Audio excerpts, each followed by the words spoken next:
Halo Tia. Hai Sana. Sana lihat kok muka Tia murung, kenapa? Ya Nisan, kemarin kan Tia kan beli tempe nih. Terus tempenya tuh bau, itu kualitasnya tuh nggak bagus gitu.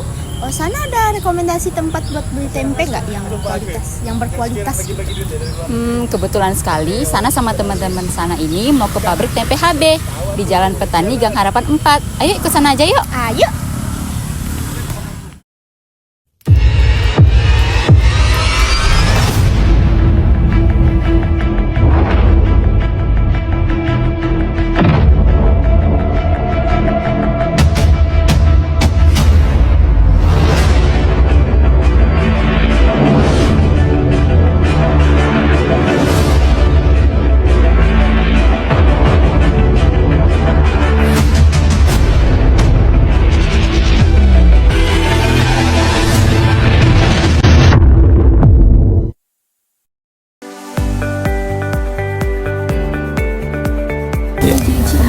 Pertama-tama saya akan menanyakan nama Bapak siapa?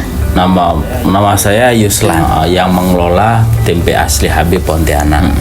Kapan pabrik ini didirikan? Dari mulai tahun 2015 ya. Mulai berdiri, awal-awal merintis dulu lah tahun 2015. Jenis kedelai apa yang biasa digunakan dalam pembuatan tempe ini? Kalau jenis kedelainya itu jenis kedelai ekspor ya, dari USA, mereknya KP, Kapuas Pratama gitu. Memang ada dari suppliernya, sudah ada dari dulu gitu. Dari mulai tahun 2015 dia bersama saya supplier kedelainya itu sampai sekarang. Baik Pak, untuk pertanyaan selanjutnya, bagaimana tanggapan tetangga atau orang yang sekitar tentang usaha yang sedang Bapak jalani?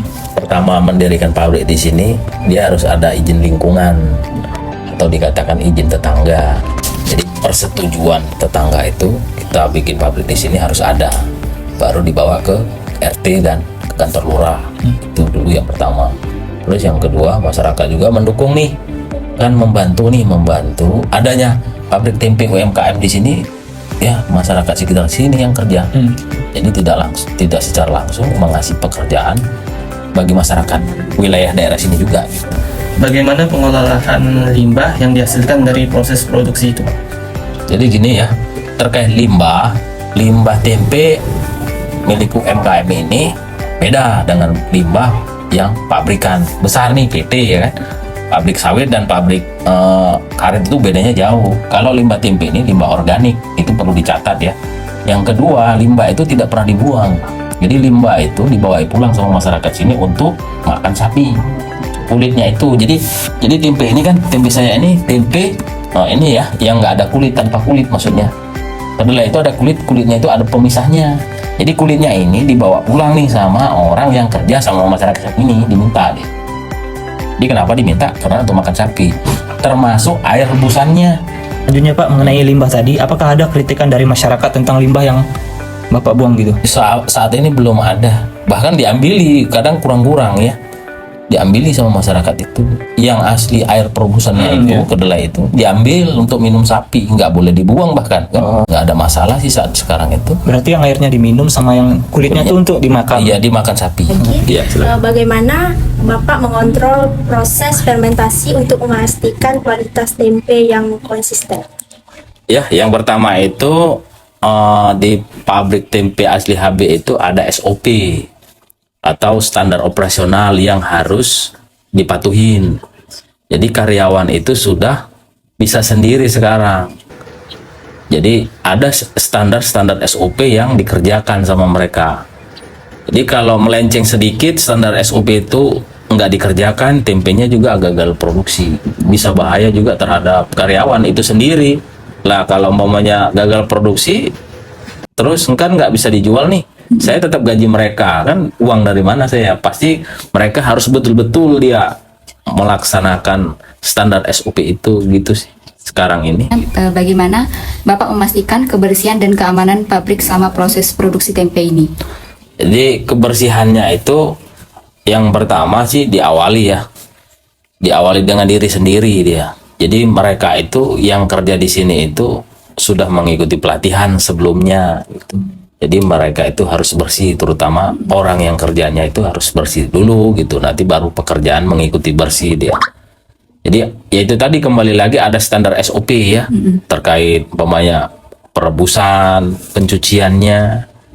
Semua juga kita pakai alat, ada alatnya tersendiri, alat ukurnya sendiri gitu. Yang saya gunakan saat ini sih gitu. Nah, gimana teman-teman penjelasan Pak Yuslan? Cukup seru kan? Dari sini kalian makin penasaran kan bagaimana cara pembuatan tempenya? Yuk simak cara pembuatan tempenya. Proses pembuatan tempe yang pertama diawali dengan pemilihan kedelai berkualitas tinggi. Kedelai yang digunakan harus bersih, bebas dari hama dan penyakit, serta memiliki kadar air yang sesuai. Yang kedua, pencucian dan perendaman. Kedelai dicuci bersih untuk menghilangkan kotoran dan debu. Kemudian, kedelai direndam selama beberapa jam untuk melunakkan teksturnya. 3. Perebusan. Kedelai yang sudah direndam direbus hingga matang sempurna. Proses perebusan ini penting untuk membunuh bakteri dan mikroorganisme berbahaya yang terdapat pada kedelai. Keempat, penirisan dan pendinginan. Kedelai yang sudah matang ditiris dan didinginkan hingga mencapai suhu ideal untuk proses fermentasi. Yang kelima, penambahan ragi. Ragi tempe ditambahkan pada kedelai yang sudah dingin. Ragi tempe ini berperan penting dalam proses fermentasi yang akan mengubah kedelai menjadi tempe. Kedelai yang sudah dicampur ragi dibungkus dengan daun pisang atau plastik dan disimpan dalam suhu ruang yang hangat dan lembab selama beberapa hari. Proses fermentasi ini mengubah kedelai menjadi tempe dengan tekstur dan rasa yang khas.